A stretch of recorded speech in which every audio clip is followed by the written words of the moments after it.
distingués membres du conseil d'administration de l'UNIFA, distingués membres du rectorat, des décanats et du corps professoral, Révérend Père David César, chef de l'Orchestre Philharmonique Sainte-Trinité, distingués invités, chers parents, chers amis du 11e département, très chers récipiendaires, très chers unifaristes, chers amis de la presse, mesdames, messieurs. Comme deux notes de musique à l'octave, la voix de Minouche et la mienne s'unissent pour vous saluer et vous adresser une cordiale bienvenue à cette 3e cérémonie de graduation. L'année dernière, face à la propagation du coronavirus, nous avons dû annuler cette célébration de collation de diplôme. Ce matin, enfin, que nous sommes heureux de nous retrouver en votre compagnie. Aussi, avons-nous le plaisir de saluer votre contribution à la formation de nos 3103 étudiants par un applaudissement chaleureux.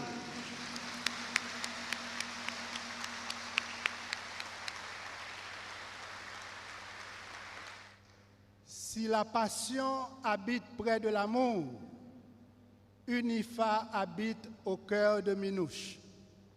Elle s'y donne avec amour et passion. Aussi, à nous de lui témoigner notre reconnaissance par ce concert d'applaudissements.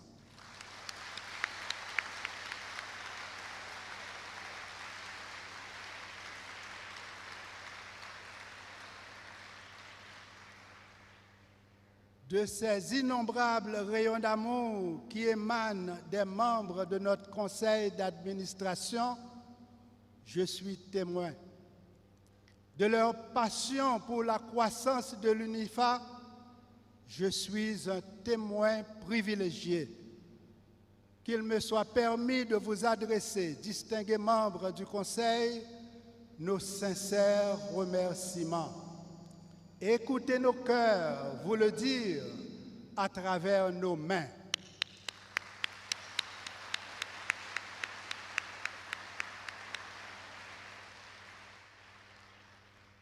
Jouissant d'une excellente réputation, les membres du rectorat, les doyens et les professeurs incarnent des valeurs précieuses. Leur savoir scientifique illumine la faculté de médecine, la faculté des sciences infirmières, la faculté d'odontologie, l'école de physiothérapie, la faculté des sciences juridiques et politiques, la faculté de génie et d'architecture, la faculté des sciences économiques et administratives, la faculté des sciences de la nature et de l'agriculture, la faculté d'éducation permanente. Comme le cerveau consomme 20% de l'énergie du corps, les unifaristes voudraient consommer 80% de l'énergie cérébrale du corps professoral. Puissent nos cœurs et nos mains exprimer à nos profs notre sincère gratitude. Nous adressons également un merci particulier aux centres hospitaliers qui accueillent nos étudiants pour les stages pratiques, aux conseillers juridiques et à vous tous qui contribuez à la croissance de notre communauté universitaire. Donner le goût du bonheur aux enfants, tel est l'un des plus beaux rêves des parents. L'éclosion de ces rêves de bonheur s'accompagne d'une symphonie de gratitude que nous entonnons à l'endroit de tous les parents. Depuis nos petits bébés dans tété, les mamans commencent à nous mieline pour augmenter le signal communication qu'a fait dans le cerveau. Sans myéline, le signal fait 2 mètres chaque seconde. Avec myéline, le signal fait 120 mètres chaque seconde. Maman, te fortifié l'intelligence nous avec bon Jean lettre. Jodia, n'a pompé lettre reconnaissance pour nous offrir pendant n'a félicité tout papa et tout l'autre parents qui sacrifiaient pour l'éducation petite. Bravo pour eux.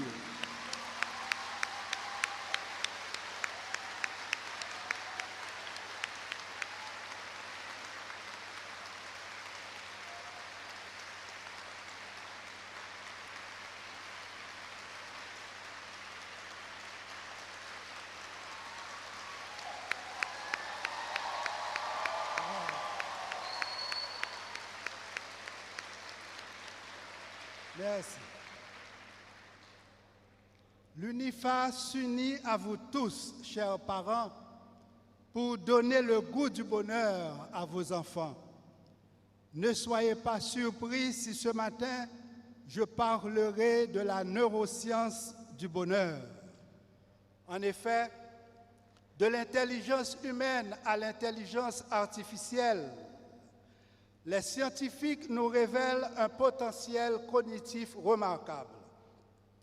Nos facultés mentales nous ouvrent un monde nouveau où jour après jour, nous pouvons acquérir de nouvelles connaissances. Au moment où chez nous, la dictature accélère la descente aux enfers, la neuroscience du bonheur nous interpelle. Chers récipiendaires, vous rêvez sans doute de bonheur et de plénitude, c'est normal. Il y a relativement peu de temps, vous étiez en première année. Votre intelligence et votre détermination vous ont conduit à ce sommet de gloire. Et oui, voilà, aujourd'hui, vous terminez ce cycle d'études en apothéose. Compliments, bravo.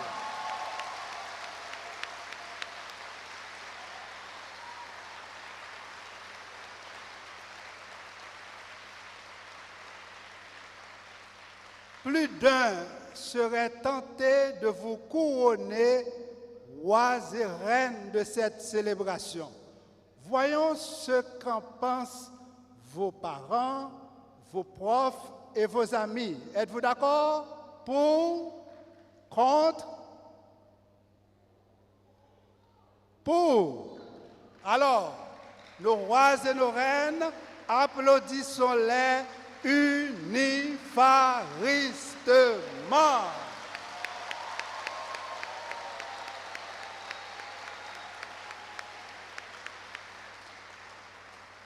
Encore une fois, félicitations à nos 397 récipiendaires, dont 32 en droit, 34 infirmières, 38 physiothérapeutes et 293 médecins. Chers unifaristes, le bon étudiant qui rêve du bonheur aime écouter son cerveau lui dire « Sois conscient de ton inconscient ».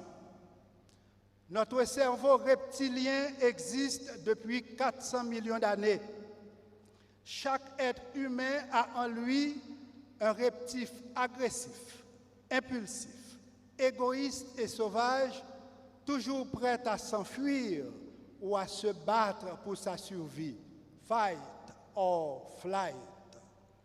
Les fonctions vitales telles que respiration, éveil, sommeil sont assurées par cette première partie de notre cerveau.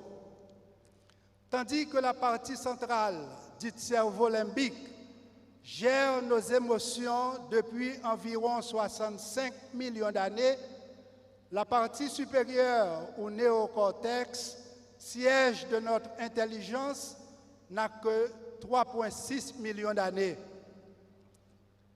Pour être plus clair, permettez-moi de passer de cette métaphore à la phylogénétique, ou plutôt de la phylogénétique à cette métaphore.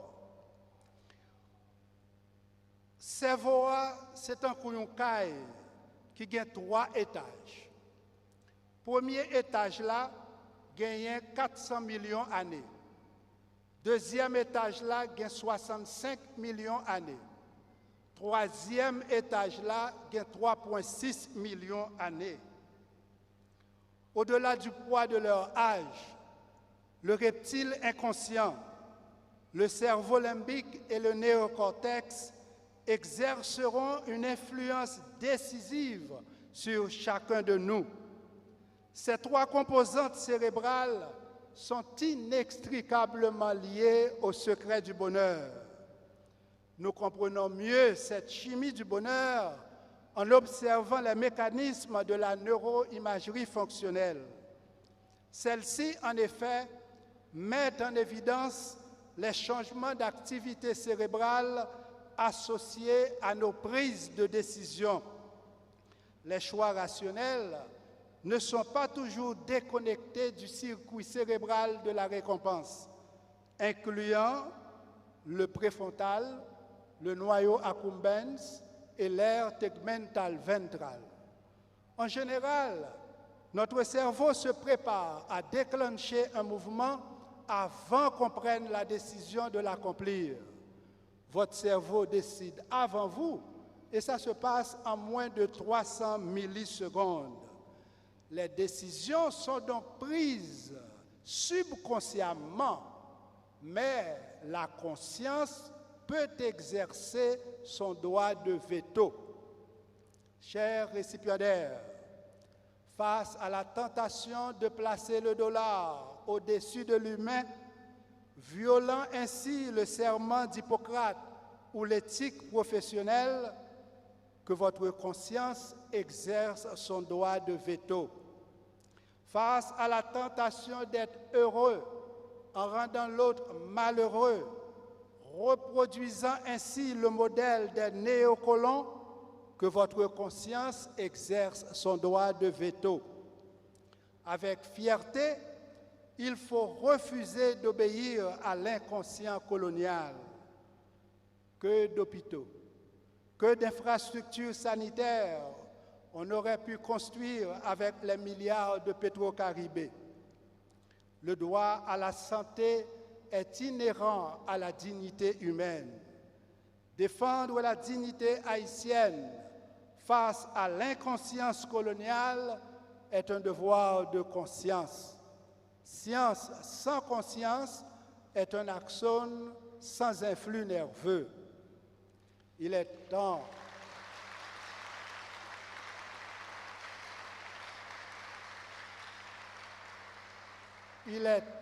que la conscience morale aille au-delà des influx de la proprioception inconsciente. Outre les massacres perpétrés à La Saline, Tokyo, Bel-Air, Cité-Soleil, Grand Ravine, Carrefour-Feuille, Mariani, Croix-des-Bouquets, Arcaïen, Savien, le nombre d'assassinats et de kidnappings enregistrés par jour nous laisse l'impression que la conscience morale des assassins est véhiculée par les tractus spino-cérébelleux vers le cervelet où l'information demeure inconsciente.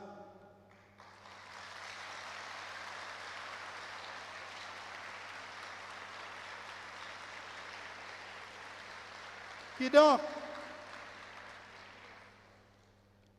un niveau conscience morale là, tellement bas, où tu as dit, information passée dans moelle épinière, li marché vin chita der tête là dans cervelet.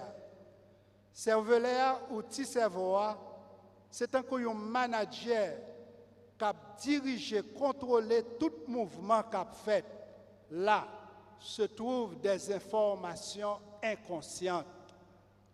Chers récipiendaires, ce rappel neurophysiologique nous exhorte à être conscient de notre inconscient. Chaque unifariste doit maintenir la maîtrise de soi pour le plein épanouissement de ses ressources psychiques.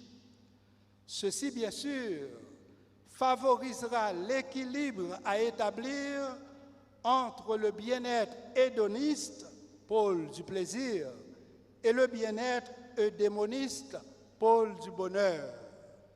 Dans ce contexte, le plaisir que vous éprouvez en exerçant votre profession peut entraîner une augmentation de l'activation du striatum ventral dont les faisceaux de fibres, vous le savez bien, font partie des ganglions de la base. Lors où les ballons graduation sous terrain la moussa, ou pas besoin de relayer Lionel Messi pour gagner 6 ballons d'or.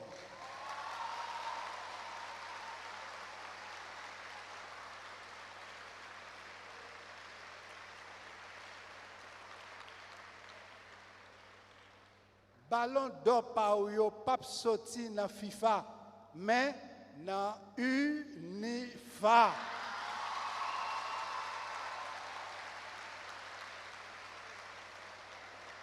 Qui donc, sous l'amour université là, pas jamais sèche pour vous.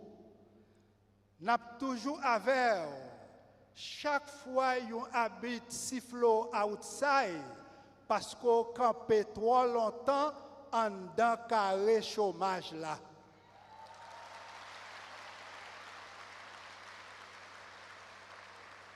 N'a toujours avec leur attend habite la fin vérifier dans va.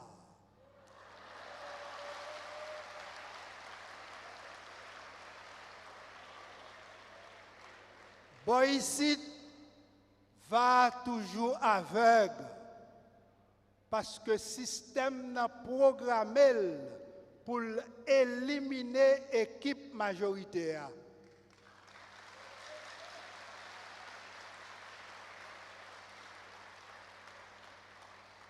Pour nous arriver à déprogrammer l'ordinateur, ça, il faudra en vérité une révolution d'amour.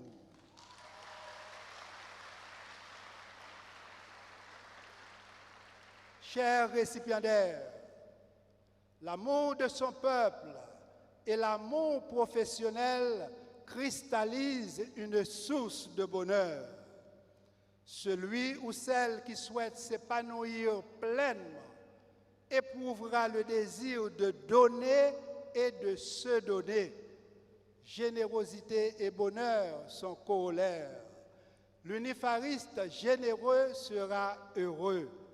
En fait foi, l'augmentation de l'activation du striatum au moment d'un don d'argent ou don de son temps pour défendre les opprimés, don de sang ou don de soi pour la prise en charge des malades. Car, chers amis, donner est plus qu'un verbe, c'est un indice de bonheur. Cette vérité est aussi le reflet de la conscience sociale. En 1804, cette conscience sociale s'était exprimée par la révolution des esclaves. En 2019, le réveil de cette conscience s'est exprimé par le rejet du système néocolonial. Depuis le 7 février 2021, cette conscience sociale s'oppose diamétralement à la dictature. Toujours debout, malheureusement, le tronc cérébral du système néocolonial est rongé par le cancer de la corruption. Par analogie, je disais que le tronc cérébral du système néocolonial est rongé par le cancer de la corruption. Il ne peut pas produire le taux nécessaire de sérotonine, car les noyaux du rafet ont été détruits par le poison du mensonge. Conséquence, baisse du taux de sérotonine, donc augmentation de la criminalité, désinhibition de la violence institutionnelle, irruption des instincts sauvages et des pulsions reptiliennes. Face à la multiplication des gangs et au fléau du kidnapping, l'inconscience coloniale se révèle de plus en plus toxique, d'où la propagation non du coronavirus, mais du coloniavirus.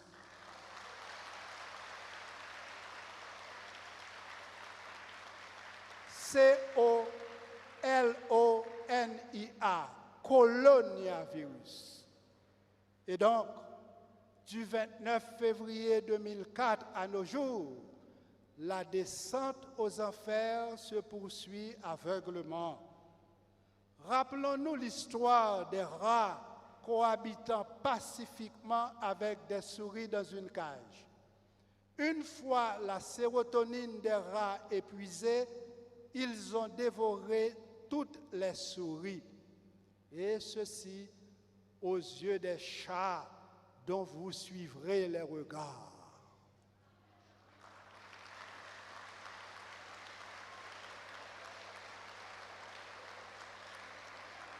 Comment éviter le pire? Comment éviter le pire? Il faut absolument passer du lock-in syndrome à une transformation du système néocolonial. Volonté Toussaint Louverture, c'est pour pays à pas traiter tout en lock dans le système esclavage là. C'est pour ça, dans la journée qui était 22 mars 1801, il était autorisé Borgela organiser une réunion pour commencer à écrire Constitution 1801. Ce mois de mars 1801, arrivé jeudi, dans le mois de mars 2021, ça fait 220 l'année depuis que nous avons cherché qui gens pour ne pas arrêter l'oc dans un travail système esclavage ça. Article 3 Constitution 1801 t'es déjà indiqué une bonne direction pour nous prendre. Elle dit ici pas de gain esclave. Faut que tout le monde vive libre. Ici pas de gain esclave. Faut que tout le monde vive libre.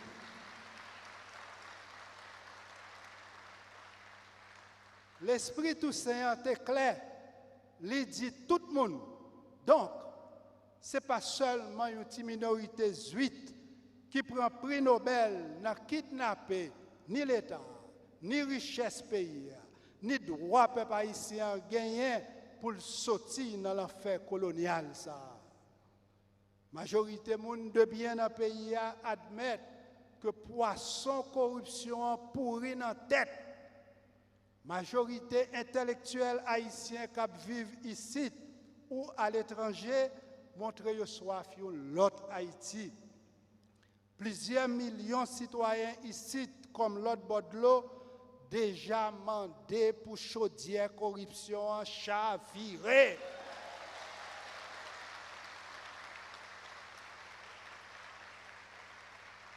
Jeunesse haïtienne qui pas jamais oublier Petro-Caribéa, pas jamais exiger changement système non.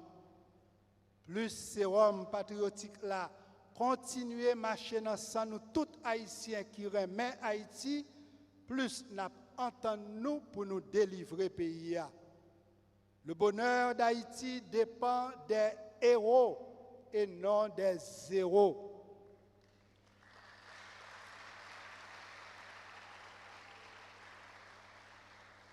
Les zéros adorent la dictature. Les héros préfèrent la démocratie.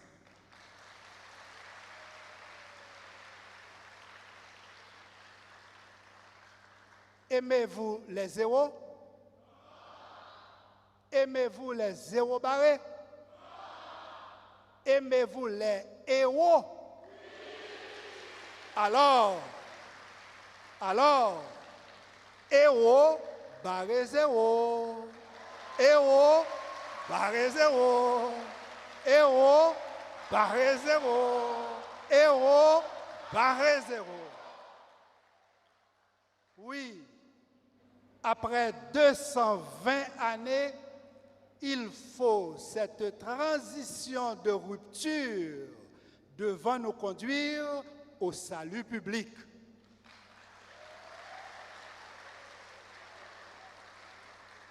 Salut public pour le bonheur de tous les Haïtiens et de toutes les Haïtiennes. Cette route du bonheur, Toussaint l'a ouverte, d'où son nom l'ouverture.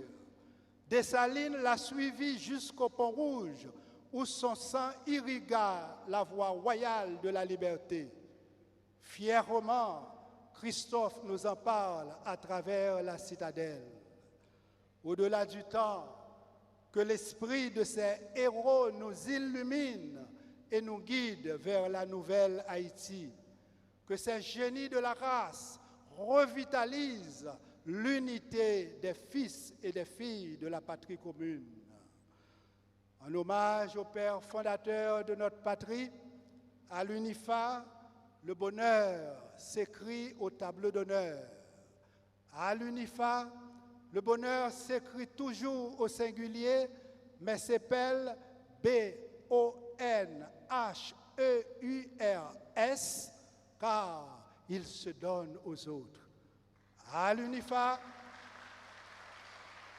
le bonheur s'écrit toujours au singulier, mais s'appelle B-O-N-H-E-U-R-S,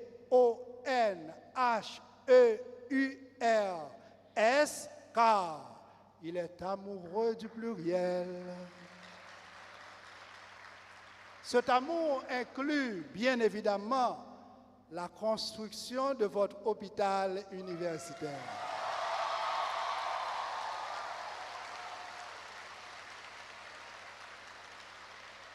Achevé à 90%, votre hôpital de 5040 mètres carrés, bientôt, vous ouvrira les portes de son cœur.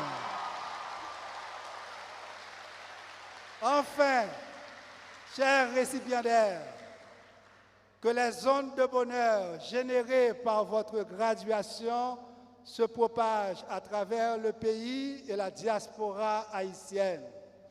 Que les cellules gliales de votre alma mater demeurent cette source où vous puiserez la myéline du bonheur. À vous tous que j'aime beaucoup, succès, bonheur et beaucoup d'amour. Merci.